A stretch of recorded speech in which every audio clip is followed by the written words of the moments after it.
Read the article. Do you like housework? Don't like household chores? These robots help. How often do you clean your house? Once a week? Twice a month? Never? Well, these two robots clean the house for you. The iRobot Roomba turns right or left and vacuums while you watch TV or exercise. Take a nap, and the house is clean when you get up. And if you want to wash the floor, the iRobot Scuba washes the floor for you. The Scuba moves around corners and washes the floor while you listen to music or check your email. Now that's help with household chores. And who is this? Meet Osimo, a robot from the Honda Motor Company.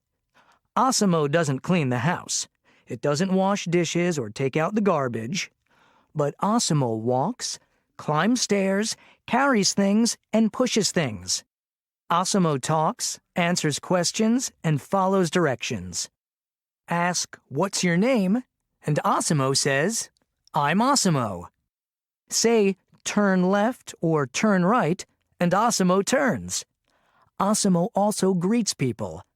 Some people think Osimo is very cute. Read the article. Do you like housework? Don't like